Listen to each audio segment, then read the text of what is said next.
Hey everybody, welcome back to Final Fantasy VI. I'm your host, Amalgorithmic. Last time we saved Terra from the Narshe mines, robbed a school for beginners, and then got kicked out of town. This time, I'm going to try to record this without any issues. Did a couple test takes, and every time the audio ended up corrupted. I think I've solved the issue, but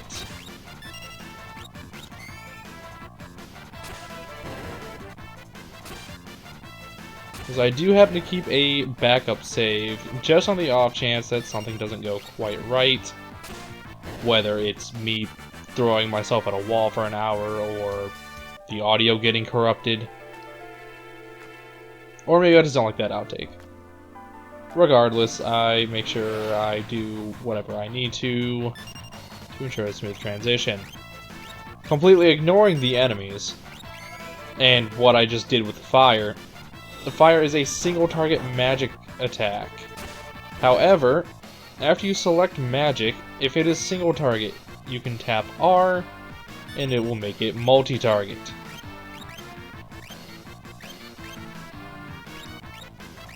Very useful in most situations.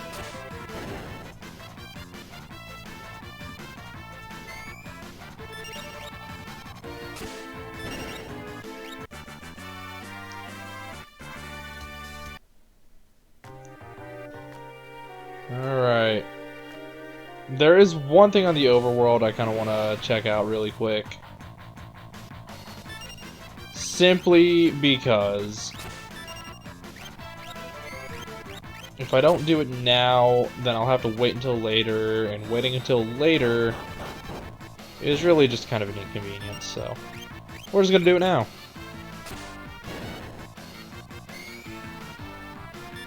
Also need to change some stuff around. Do it after this fight, because this should get Terra a level. She learned Poisona. First and foremost, Locke stole that mithril knife from the guard leader. He can equip that. It is better.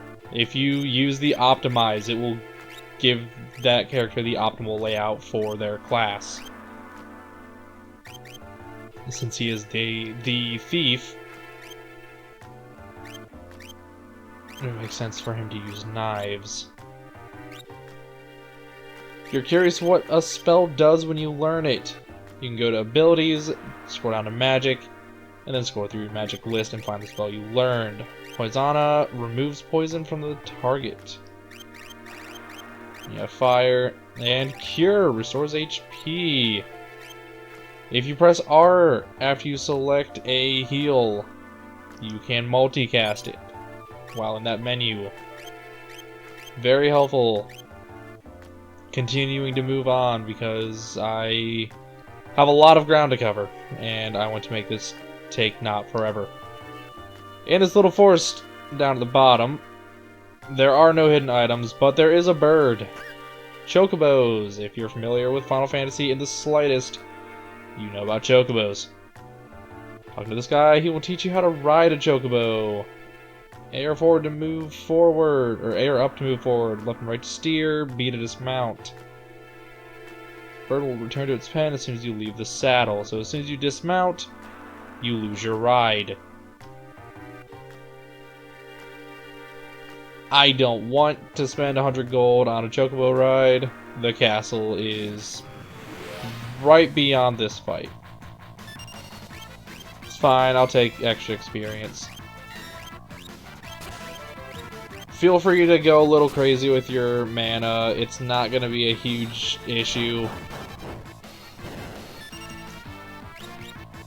We are getting very close to the castle, so we can heal there.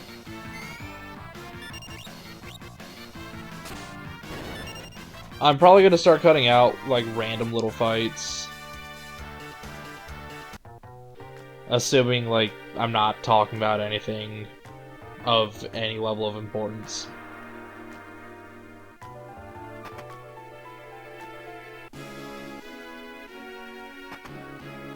Alright, Castle Figaro. I pronounce it both way more often than I should. Talk to this guy. Engine room is down these stairs. Stairs are currently undergoing maintenance, so we can be ready to move as moment's notice if needed. Well, screw maintenance, I want to go down. Screw you too! I want to go play with things. Here we have the prison. That was the prison. Enjoy. Actually, is this... Oh. No, it's nothing. There is a hidden item in here, but I don't think I have access to it. I'm very confident I don't. None of the guards or anything really... Yeah, that's pretty much what you're getting out of all of the guards' words. How do they work? Not a whole lot to go over in the castle, to be honest. There's a couple items, like the gold needle. This guy sells stuff. 50 MP recovery for 1500, or a full heal, both HP and MP, for 500. Or a party 50% HP and MP, or I'm pretty sure it's 50, for 1200. Somebody doesn't know how to do business. Now, granted, the ether can be used in dungeons, but hidden potion, hidden antidote. These chests do not change at any point in the game, so you don't need to worry about it. For this, you only need to worry about buying one bioblaster and one noise blaster. After that, that entire shop is useless, so enjoy. Before we continue on there, that is the throne room. We'll be going there in a second. Come in here, pick up the Phoenix down. And that's top of the castle. Congratulations, you have explored the entire castle. As I mentioned, not a whole lot going on here. Come here. Talk to the king.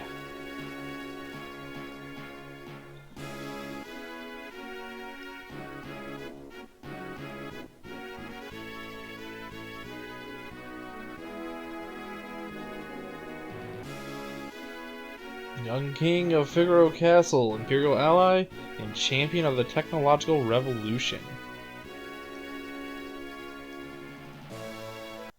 Edgar Roni Figaro, picking up women wherever he goes. Edgar is a bit of a ladies' man, as we'll see throughout the story.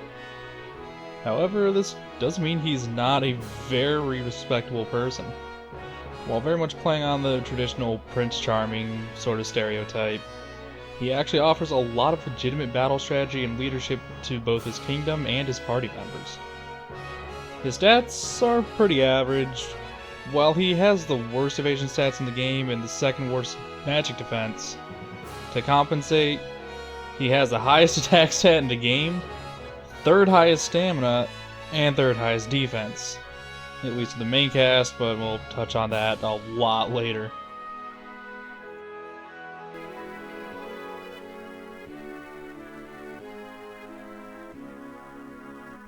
I'm Edgar, the King of Figaro.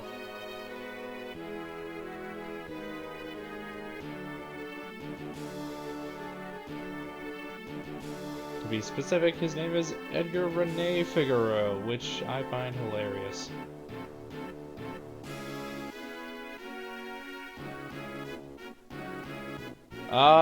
Due to the fact that I have not edited the second video yet, I don't know how I'm doing the characters. I think I'm getting a better idea of it.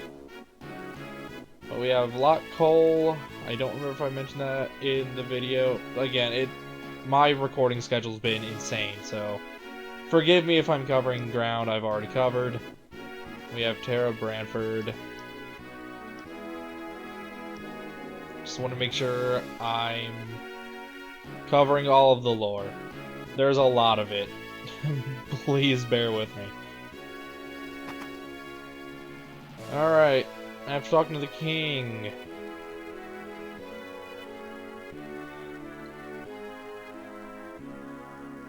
Let's come out here, into this tower. You have an inn in here. I don't really want to rest. Talk to the maidens. Apparently the king will hit on anything with a pulse.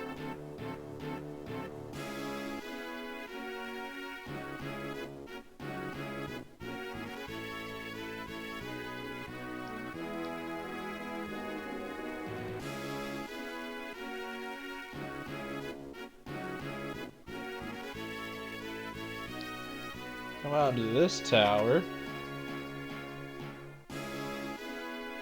Talk to the High Priestess. We learn the king has a twin brother.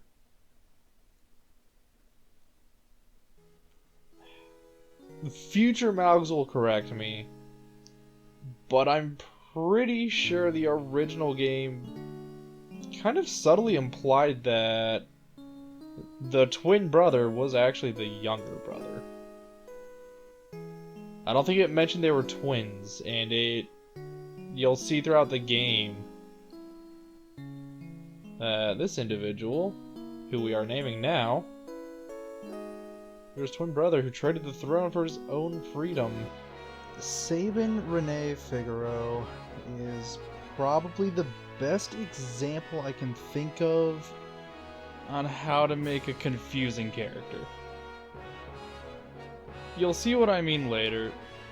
He has the second highest average of stats in the game at 62. Second highest strength, second highest stamina, second highest HP gain, third highest attack stat, but he lacks magic. Like, his magic stats are among the worst in the game. That doesn't sound important, but when we start using him, I'll explain why this is crucial. But for now, all you need to know is he's either incredibly useless or incredibly broken, based entirely on your choices. Which is kind of ironic. My apologies. I've had to record this twice and I'm salty about it. Or I guess technically I've recorded like 5 times now, but I had one full completed recording that I was happy with, and the audio was corrupted, so here we are at 1 a.m. recording again. I want to go to bed. I have things to do tomorrow.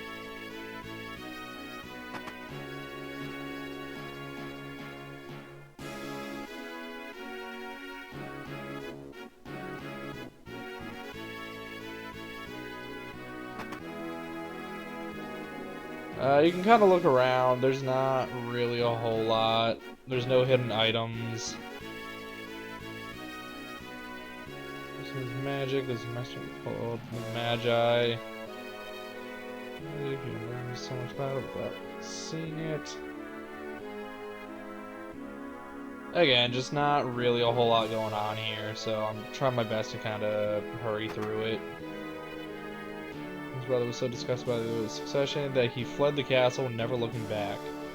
Heard tell that the entire matter was settled by a coin flip.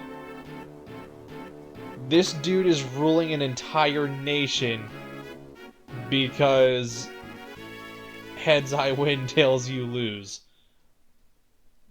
At least that's how I really want that to have played out.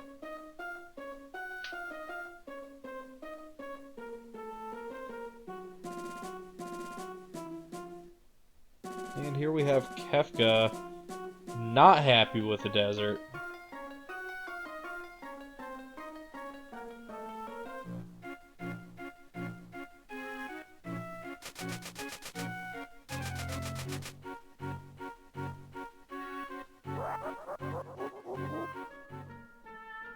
Kefka Palazzo is an asshole. Seriously. We've already witnessed him laugh as Terra incinerated what was supposed to be 50 soldiers until they were nothing but ash. We're gonna keep seeing him get worse as the game goes on. The SNES version, a lot of his dialogue was different, and in Japan, his dialogue was downright evil. The changes between the American SNES and the American GBA, I'm not personally sure if it was just mistranslation or if they wanted to try to tone him down a little bit. While I couldn't find any info on his former life, Kefka presented to us was the product of an Imperial experiment gone awry. Intended to be the first Magitech Knight, Kefka went through several procedures to imbue himself with the power of magic. These experiments left him with an altered mind, leading him to become a sadistic, bloodthirsty psychopath, known throughout the Empire for his brutality, not only towards his own army, but towards their women and even children. Kefka is a being completely void of any and all compassion. Interestingly, Kefka has party stats, and even equipment. While these can't normally be viewed since he's only a party member in various cutscenes, hackers have been able to view things never meant for the players to see, such as his stats and equipment. It's possible these could have been useful at some point. I'm not sure if they're directly related to anything that happens in the game. Kefka's name is derived from several influences. Kurt Kafka was a German psychologist known for his work on Gestalt psychology. Kefka currently works for Emperor Gestalt.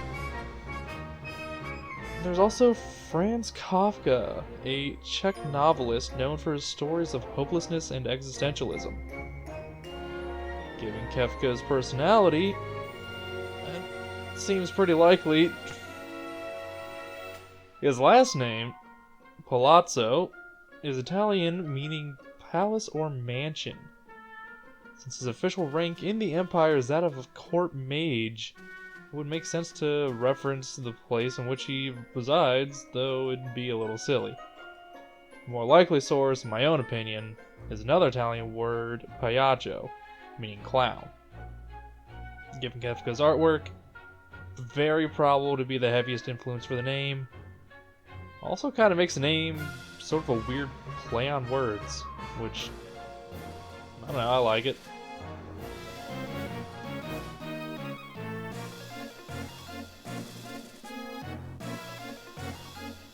He is having none of the guard's shenanigans. He just really wants to talk to the king.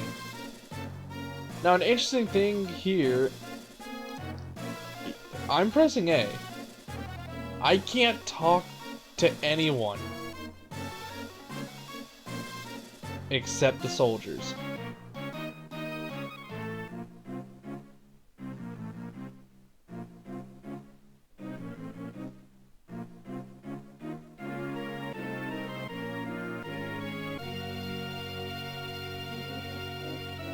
A girl of no importance recently escaped us.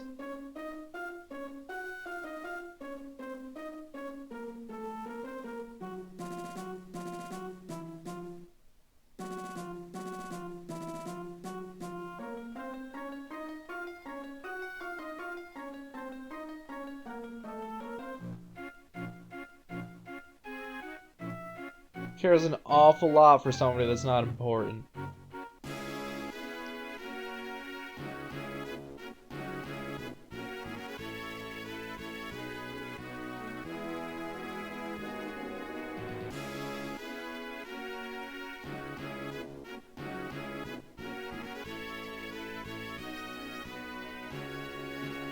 No thanks, don't need to follow you, I know where I'm going.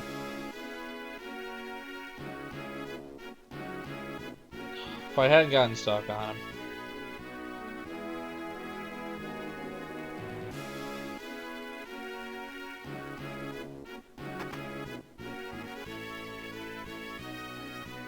Alright, come into the East Tower. Talk to him. You learn that he really does not enjoy being called a thief. We also learn that he's a pretty honorable guy, running as an errand boy, frankly, to help bring down the Empire. Apparently, Edgar is slightly less than honest with people when he discusses the relationship with the Empire.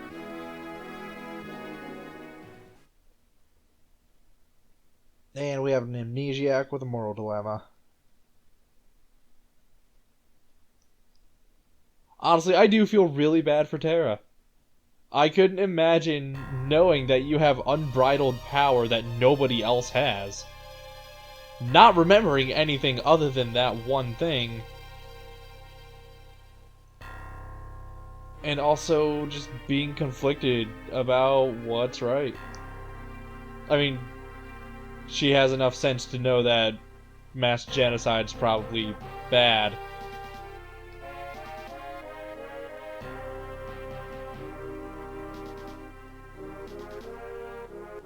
But I'd say, you know, if she doesn't remember absolutely anything going on, then it's probably hard for her to know who to trust.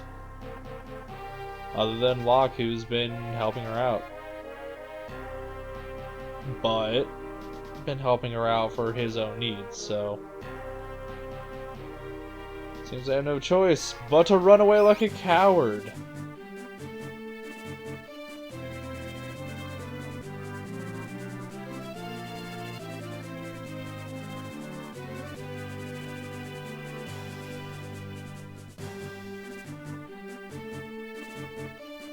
And the girl was here all along. I prefer Bing. Sorry, but how often does somebody say Yahoo? Other than Mario, I guess.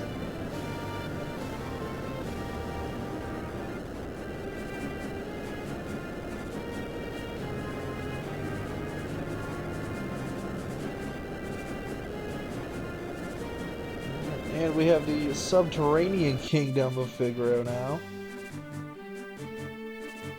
A nation of mole people. And we have some Magitech armor. Alright, stats will be on screen as usual. This is also a back attack, I believe. Which is interesting. I think this fight can only occur in a back attack. What's also interesting is hidden dialogue. King is just completely losing his mind over the fact that he saw magic. And Terra turned around for some reason. Interesting. I don't think I've ever noticed that.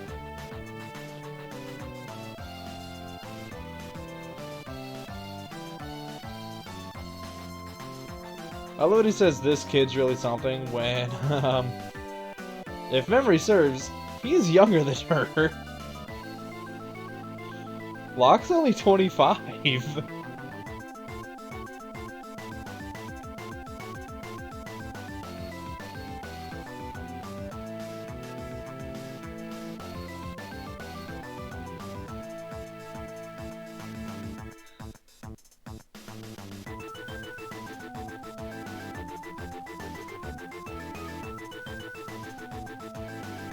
Also, I love that the Imperial soldiers are just hanging out while we just casually shoot the breeze, catch up, discuss global politics, you know, just have a nice casual conversation.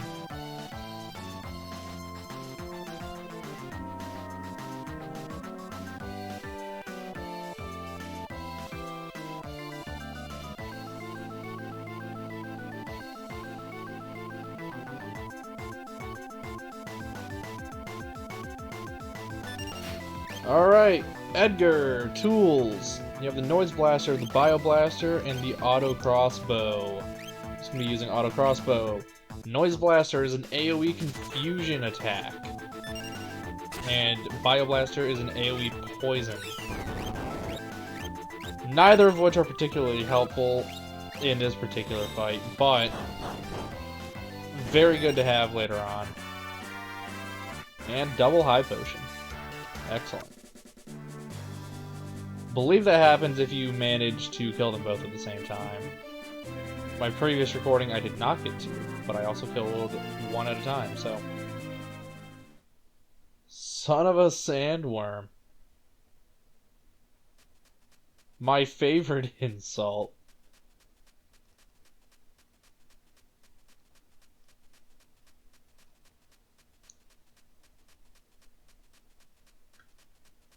Someone would like you to meet members of the Returners. Because, you know, being the Rebellion versus the Empire. A little bit too on the nose here.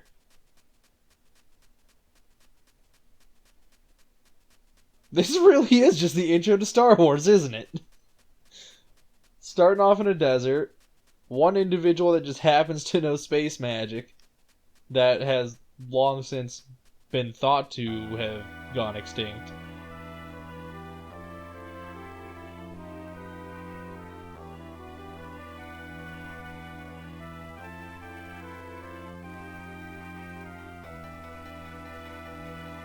Empire has a super old dude in charge. Yeah, we should go meet up with Bannon.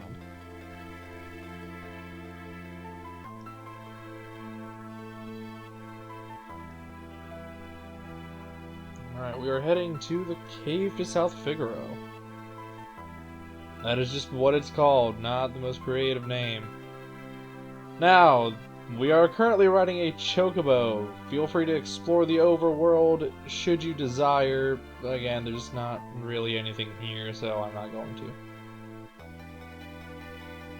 But when you are done, feel free to just stop on right here. This very specific pixel, trust me. I'm here. Edgar, where are you headed, sire? To the cave and eastward to South Figaro.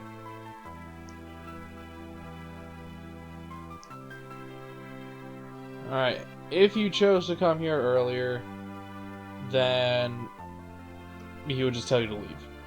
You need to have the king in your party.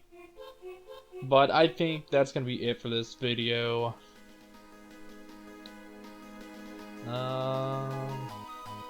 Oh yeah, definitely.